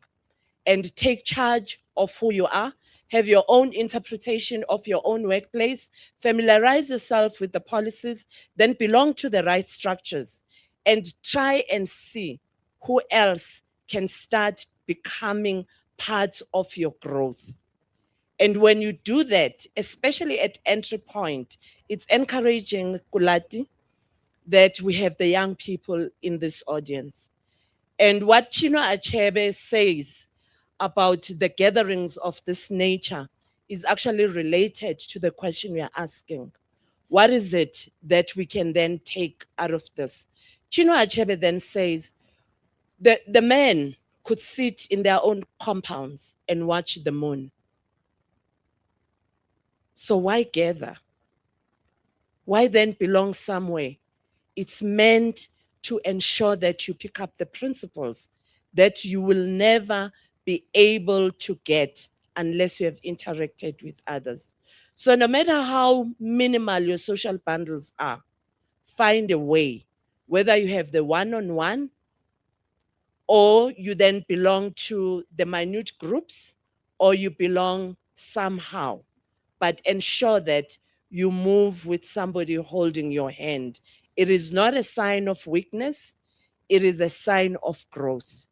And of course, you need to have an understanding of your own organization and be in a position to understand those silent, structural, invisible coercions that you experience, and then you pocket them. Is this a labor relations issue? It's your responsibility to see it. Are you marginalized? Or you are, and if you are marginalized, and which is the policy that links to that? And if those silent, structural, organizational, systemic processes and procedures are really stagnating you in your career and you really feel underestimated, feeling like an underdog, come up with an exit strategy. Each time you get a new job, don't walk in and settle. Figure out your exit strategy. Thank you.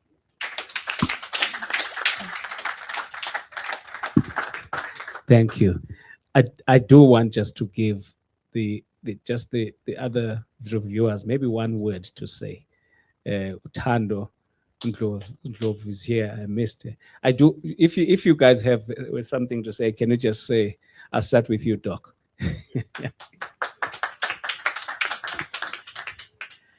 This is unfair. Do I stand? Not really. Okay. Yeah, but anyway, I got a chance to Dumela Masala and Dumela everyone. So I got a chance to do the honorable, to review the book. I've got my own experiences as a South African corporate exec, having worked overseas as well. So when I was reading this book, it was so relatable. I kept on saying, yo, that's me. Yo, this is Lisiba. I could see so many different people in the different pages. But my takeaway from this, having been everywhere in the world, the tragedy of us Black professionals is that we know how to analyze our problems, but we don't have solutions. I have been in many, many places. I studied overseas and I saw Chinese students going overseas in America to do MBA because their parents said, go and understand how Americans do it. Go in and understand how other people do it. So when we are doing case studies and in syndicate groups, they come there with something that they have already started at home. And they take all our brain power and they perfect their business plans. And then they solve African problems. Uber is not a problem for Americans. Uber is solving whose problem? Us. Airbnb, we are the consumers of what little Chinese kids literally create. So as I'm listening to all this, as an entrepreneur, I am saying to myself, what if all of us in this room, like the Silicon Valley guys in San Francisco, what if, and I'm just thinking, what if all of us in this room, we're not gonna go out and eat that. We decide this is going to be the next group of the ground breakers. Imagine just us, because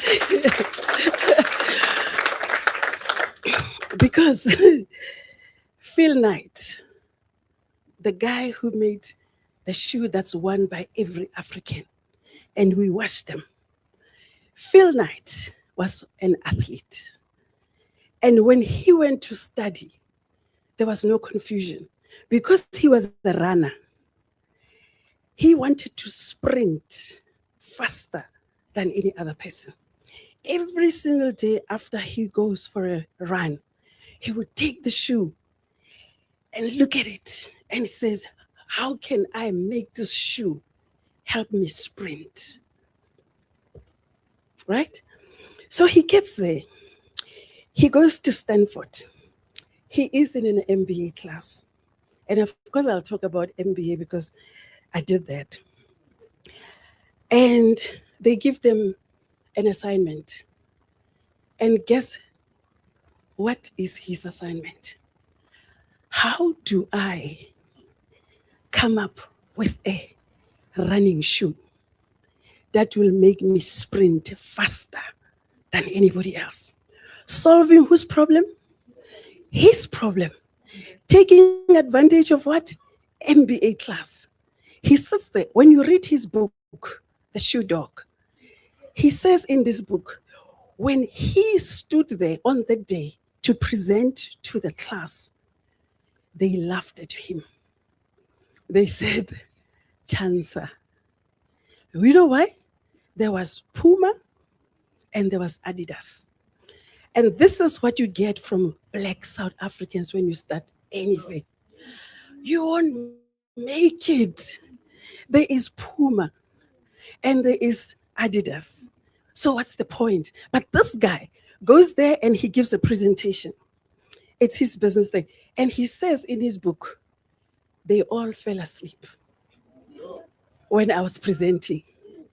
You will never make it because Adidas and Puma are the leaders. And some said, how can you become a billionaire from Istatul?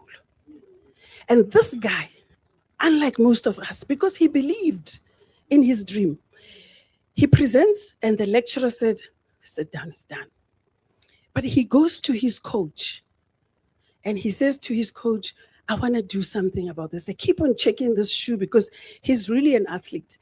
But when he finishes his MBA, he takes this business plan and he says, I'm going to Japan. I am going to source a shoe like this. He spends the year, baby's a gap year. He takes the gap year and his parents give him money to go there. And then he does his thing, he goes back home and he shows his coach and they start on this shoe thing. Read that book, the challenges that he went through. And he persistently and consistently stayed on his vision, right? Precision and focus, including vision. So Phil Knight does this. He comes up with this thing. People laugh at him, but he continues.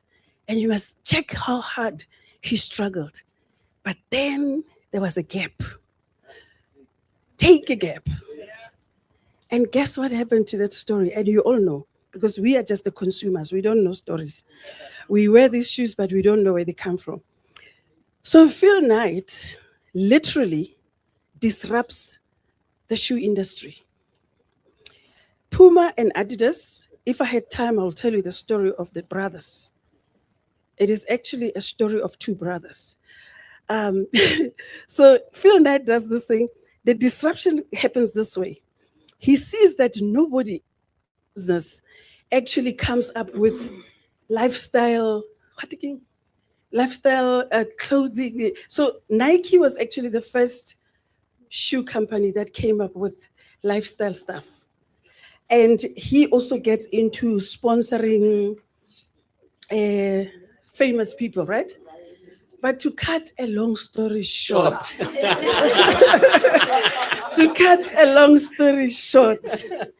he identified a problem. He went to solve it. He stayed on it until we can all say today, the biggest shoe brand in the world is what? Nike, but it is because he stayed and he solved a problem. And I'm saying, can we, after this, if possible, thank you, BMF, but I'm just thinking, it's okay to belong to BMF, but our children don't have jobs. The difference is the following: can we do that ownership? Can we create our own industries? Can we create our and employ Hey, and I made a employ mistake here. our and employ our children? Yes.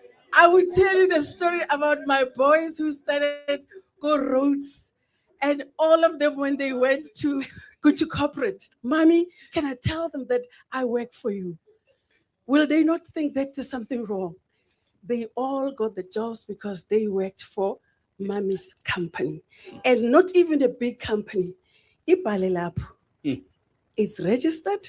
I pay VAT, and because of that, they are sprinting. Thank you. Thank you.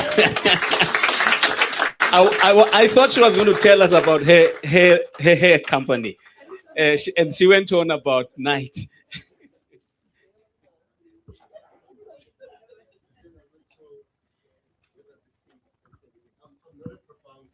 Speak, man. I know you are. Briefly, I think from my end, it's a key takeaway is one of your chapters.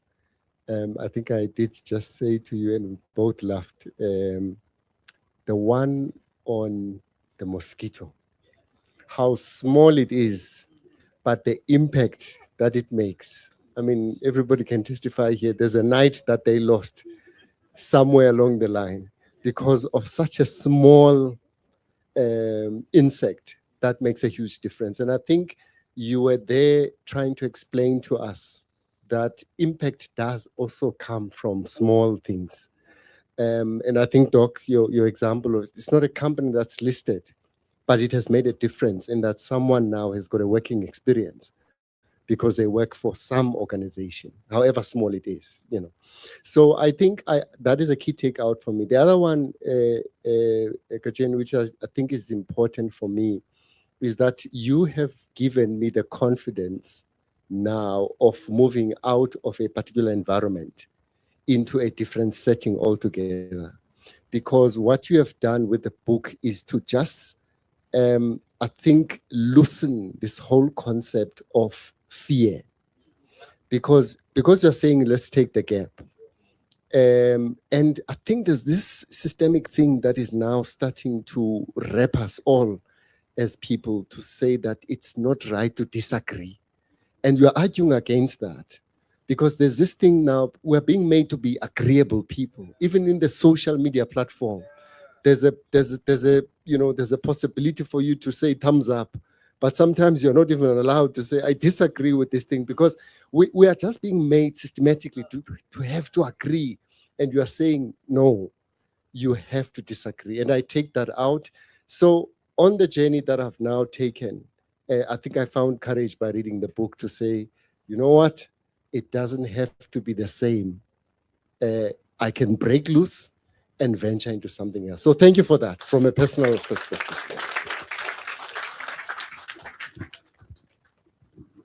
Oh, hello everyone. I think Umdalo Solombela stole my mosquito as a strategist, because that also just stayed with me, because one of the songs that we learned at church said, brighten the corner where you are. So we can make a difference where we are.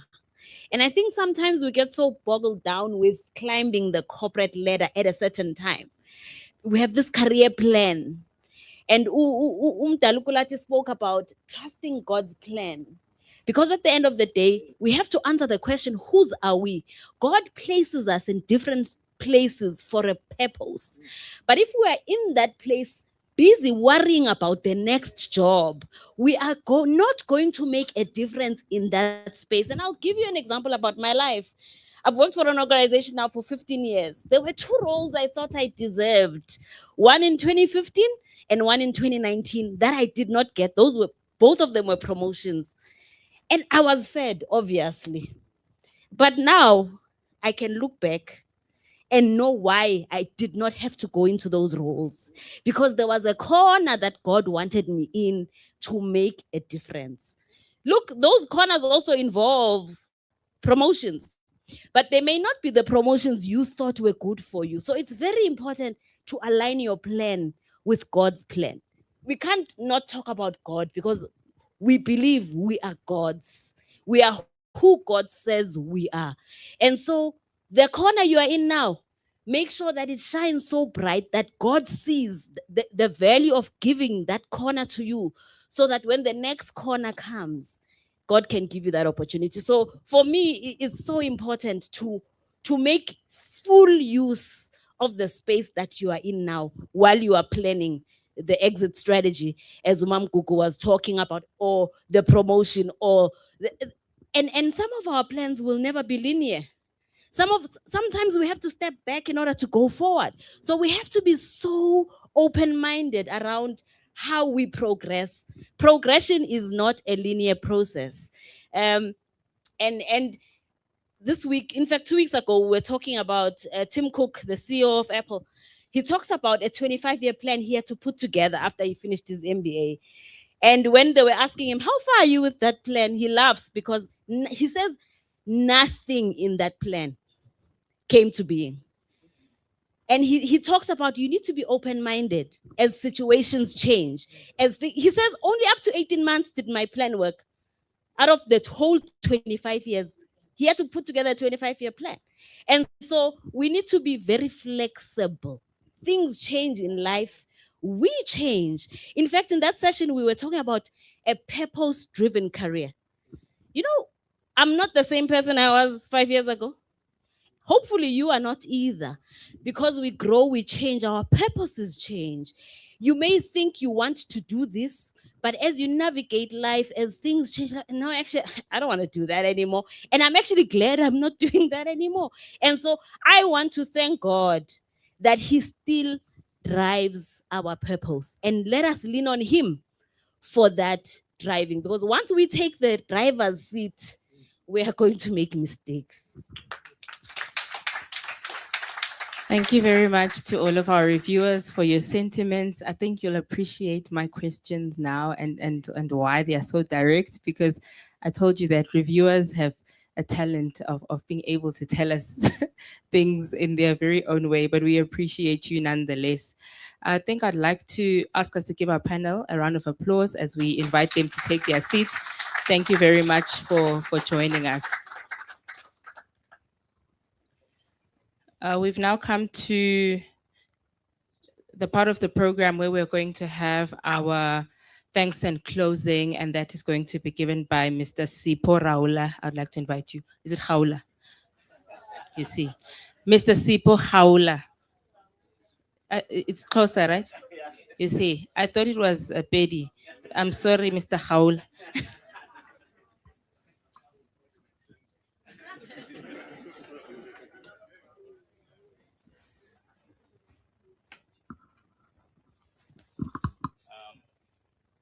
I always have a problem in managing three things in my hand.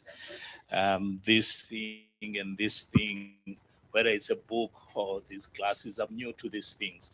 They belong to the writers. I just wanted to look like them.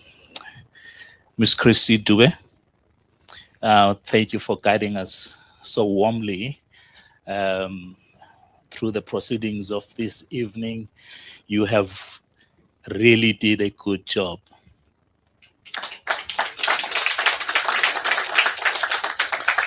Thank you to Her Royal Highness, Prof. Windigui Rutendo, Mr. Lawton Ndlovu. I always like to call Lawton Ndlovu and say Lawton Ndlovu instead of Monde Ndlovu. Distinguished guest, Siskugu, ladies and gentlemen, good evening. I'm giving a small role where, from where I'm coming from, you would just, from where you're sitting and say, so and so knows almost everyone here, and therefore he's gonna say a vote of thanks and make the closing remarks, and that's it. And but now it's done differently, and I think things are complicated by the writers, and they just not stopping at writing the books, but also writing the processes of how we do things and change them. So the writer, Patrick Kulati, he decided to call me during the week and ask me to do this. And when I thought that that was all enough, so he gave me the program. And out of the program, I drafted something to say. And I thought that was clever of me. And later on, he sent me a list of people I should thank. And I say, hey, now I must start all over and thank people. In between me putting that list into the what I have written, I may, of course, have left out some names. And so if I don't call your name, don't blame him. Take it with me outside. I'll find a way of thanking you. And so it is my privilege to bring this tonight's program to a close and to do so on behalf of every one of us who has been moved, challenged, and inspired by what we have witnessed here this evening. We gather tonight to celebrate the launch of the book, Take the Gap, a book that speaks directly to those who have been undermined, underestimated, and written off as underdogs, and who chose instead to turn those experiences into success. And so I want to say, Patrick Kulati, thank you very much, my friend. And I'm thanking you for the courage it took you to put the story on paper, and for the generosity of the spirit it takes to share it so openly in platforms like this. And so I want to say books like this are not written in the comfort zones. You don't just relax and come up with a book. They are written in the honest, difficult work of looking back and deciding to help others go further, go faster, and with more hope than we had. To Prof.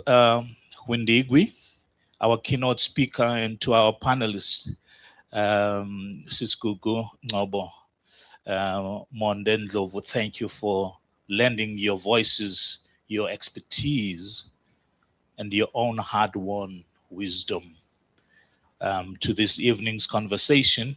You reminded us that taking the gap is really a single leap. It is a discipline. It is practiced again and again. And I want to say to Likwezi, to Lelihle, thank you for opening a window into your father's journey from where only family can see it. Mrs. Kulati Nomonde, thank you for opening that window for us. To the reviewers of Take the Gap, thank you for the care and honestly you brought to the reading of this book before any of us did. Early belief in a manuscript is its own quiet act of generosity, and this book is stronger for it.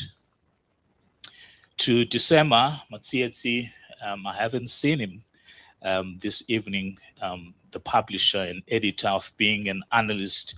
Thank you for the craft, the rigor you brought to the shaping this book and bringing it to publication. And I want to say it is a great story that deserves a great publisher, and tonight is proof of that partnership. To Nombulelo Fry, and I'm thinking that I'm pronouncing this correctly, and the team at NM Frame Creatives, thank you for the visual identity you gave this launch and this brand, from the design that greets us in this room tonight to the details we may not consciously notice, but absolutely feel.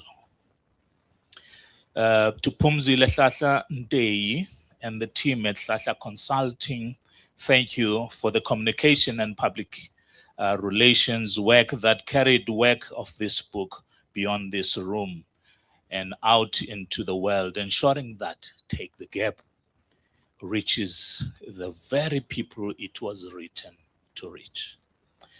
To Ms. Gladys Mchali and her team of managers at Old Mutual, thank you for opening the doors of this room, this building, to launch this book. It is a worthy occasion. Your hospitality made every part of this evening possible. And to all of you gathered here tonight, I want to say, even to those that are joining us online, for arriving early here. I've heard people say I was the first one to arrive here. And for asking generous questions and giving your time to celebrate a book and the men who wrote it. Thank you. Your presence is what made this launch worth having. As we close, my ask of you is simple. Take the book home, but don't let it sit on a shelf. Read it, learn it, argue with it, and let it remind you that the gap between where you are now and where you are going is often smaller than what it looks. And it is also worth taking.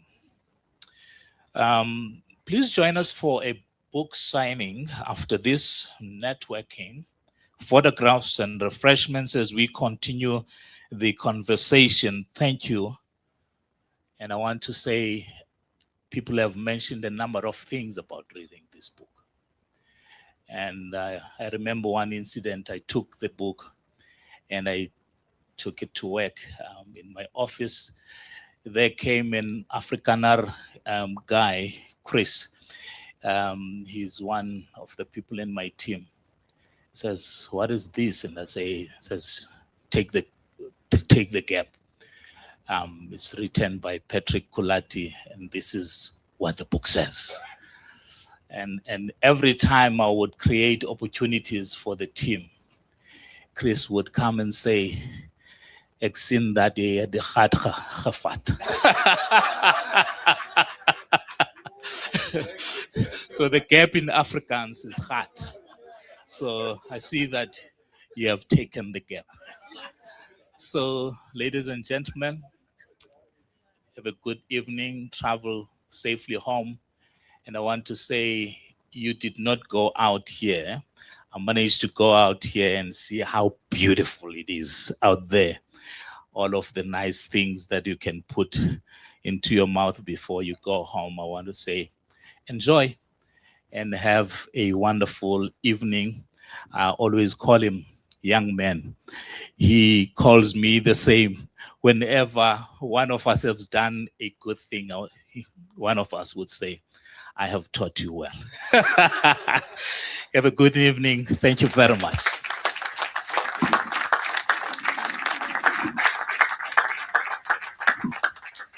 Thank you very much, Mr. Haule, for your remarks. And he has told us about the book signing that will be happening.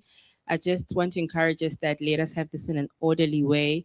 If we allow everyone to get a book signed and then we have discussions after, then we will all be able to leave in time. And just before we leave, I wanted us to reflect on Mr. Kulati's journey, because he has walked the talk when it comes to taking the gap.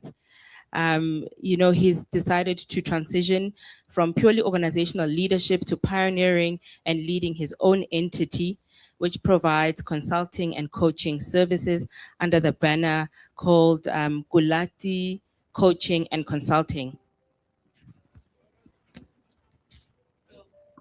Before you leave, please make sure that you take one of these flyers with you after getting the book signed, and you will be able to understand what else Gulati Coaching and Consulting provides. So, Mr. Gulati, congratulations on taking the gap.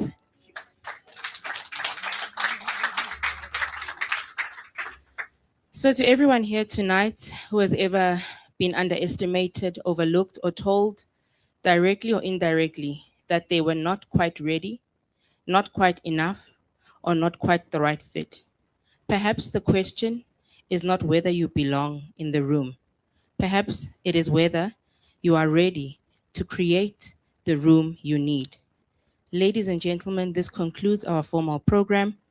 Please do stay with us for the signing ceremony and photographs. And once again, congratulations, Mr. Kulati. In the various environments that we all operate in, let us all ensure that we take the gap. Have a good evening.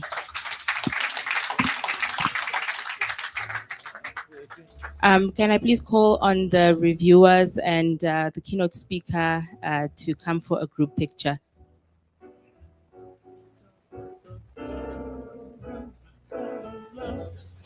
Yeah.